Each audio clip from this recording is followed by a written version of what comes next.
650,000 units, that's the amount of iQube TVS has sold, and no wonder they are killing it in the Indian two-wheeler space. In fact, they are the king of the segment. But TVS thinks there is more space, and for this reason have launched the new Orbiter. This scooter is positioned below the iQube as a more youthful alternative to the family scooter. So let's check out whether the Orbiter should be your next EV buy or not. While the iQube works very well as a family scooter and as I mentioned is the highest selling scooter for TVS, but it is a proper family scooter, so it looks a bit boring and thanda. That's not the case with the Orbiter. As you can see, it is positioned as a youthful and very different looking scooter. The face of the scooter is very modern. You get a nice LED headlight. On the apron, you get this LED DRL strip, which looks again very unique. So the face of the scooter is very modern and distinctive. The same theme continues in profile, and I think in profile, this scooter looks the most different and hatke because of the way it looks. It has a bit of modern lines, it has a bit of traditional lines, so the combination of those two makes it look very, very different. The same theme continues to the tail of the scooter. Again, you get a wraparound LED tail light and LED indicators. Very clean, very minimalistic and very, very nice.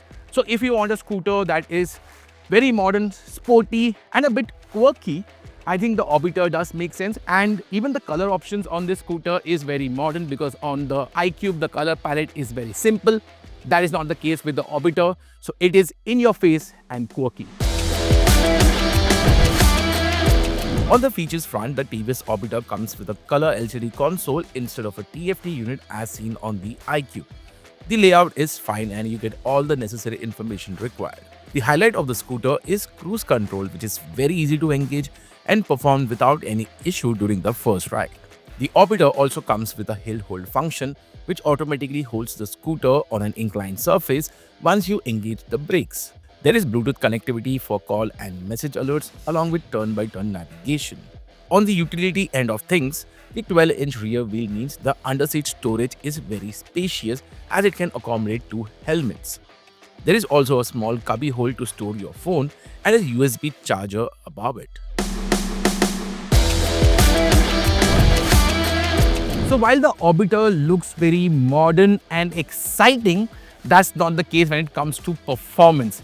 0 to 60 kph in 6.8 seconds. The Orbiter is more than 2.5 seconds slower than the base variant of the iQube. So in terms of performance, you don't feel that zing which you normally associate with an electric scooter, and I think this is where TVS has lost it, because on an electric scooter which looks so modern and exciting, that initial punch has to be there, but that is not the case with the Orbiter. It feels very slow off the line.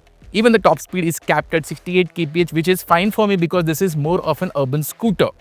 What is positive though is the throttle calibration, which is very precise, which is very on point. It just feels like an scooter throttle calibration, because on other electric scooters we have seen that when you go off the throttle and come back, it feels very jerky and the scooter bogs down. So the throttle calibration over here is very, very nice. But because the acceleration is so slow, even while taking overtakes in the city traffic, you'll have to calculate it because it is a bit slow and thanda in that case. Also, the Orbiter gets a cruise control. Now, I know it is up to debate. I will suggest that you guys let me know in the comments whether the Orbiter should get a cruise control or not. The cruise control operation, simple. There is a button on the left hand side. Press it once, it will come on the screen whether you can actuate it or not. Press it twice and the cruise control actuates. But the cruise control is only active between 23 kph to 60 kph. I think it should have been available till 68 kph because even 68 kph is not a very high speed on the highway. So maybe TVS should work on that. Overall, the performance I think is the weak link of the Orbiter because it doesn't feel that sporty the way it looks. I think TVS should get a more powerful variant that we have seen on the iQube because that will make sense on the new Orbiter. So overall, the performance a bit thanda.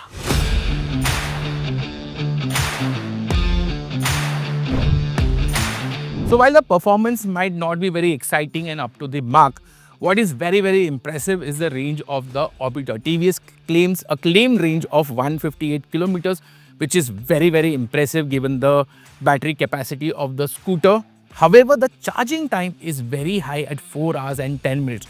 The base iQube does the 0 to 80 charge in under 3 hours. For this, you will have to spend more than 1.5 hours extra to get the 0 to 80% charge on the scooter.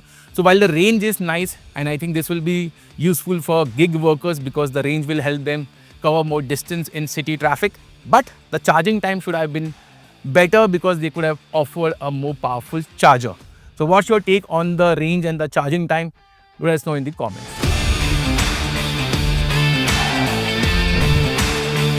So let's check out the ergonomics of the new TVS Orbiter. First, let's address the seat height. The seat height is pretty low at 763 mm.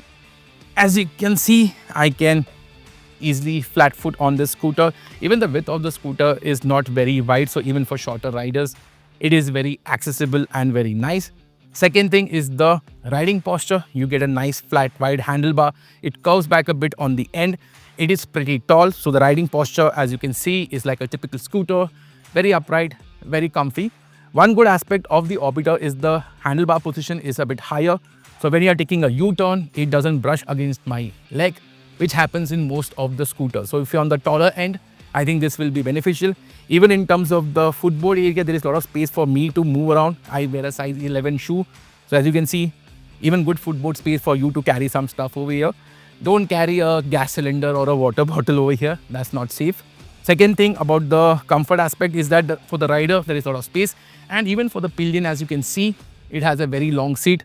So even for two-up riding, it's very comfortable. Another aspect is the weight of the scooter at 112 kg.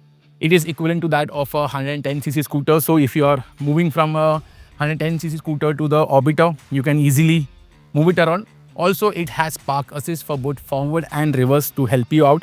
So in terms of ergonomics, in terms of comfort, I think TVS has got it right with the Orbiter. The Orbiter is made on a new platform, and the most unique aspect is that it runs on a 14-12-inch alloy wheel combo. Despite the odd setup, the electric scooter felt very nimble and agile as direction changes were very easy. Based on my experience through the slalom section on the track, the Orbiter promises to be fun in city traffic. We couldn't test the high-speed cornering of the scooter as its top speed itself is limited to 68 kmph, and that's not fast enough for fast cornering. The biggest disappointment is the braking hardware as it gets drum brakes on either ends. I can't even remember the last TVS scooter to offer only drum brakes. The stopping power is adequate at best, and under hard braking, the rear stepped out a lot. I know a lot of people will argue the need for a disc brake on a scooter with limited top speed. But please understand that under sudden or panic braking, disc brakes have a huge advantage over drum units. We can't comment on the ride quality as the ride was on the TVS test track, but over small speed bumps, the Orbiter felt planted. However, the real test of the scooter is in the real world, and we will be getting out a road test video of the Orbiter soon on iQube. So first, let's talk about pricing. As I mentioned before, the Orbiter is the most affordable electric scooter from TVS and undercuts the base TVS iQube as well. And the cost cutting is visible on the scooter, doesn't get disc brake, doesn't get a TFT screen. So even though in terms of value, it does deliver, but we expect the Orbiter to have an even more competitive pricing because that would have made the appeal even more better.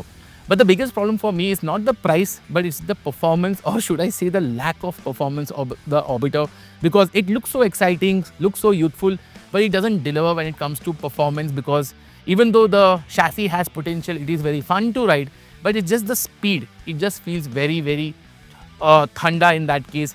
It should have got a more powerful motor. Maybe in the future, TVS can offer a more powerful variant as we have seen on the iQube. So the Orbiter, the problem is the positioning for me. The iQube is very clear in its purpose. It is a proper family scooter, delivers on that end, and no wonder it is so popular in our country. The Orbiter's positioning is a bit confused because even though it is focused on the youth, it is not very exciting to ride, and that is a big miss. The other miss is the lack of disc brake. I know the performance is not very high, but if you are doing 50-60 kmph and you want to stop suddenly, a disc brake will always have that edge. So in terms of safety also, maybe the lack of disc brake is a big miss.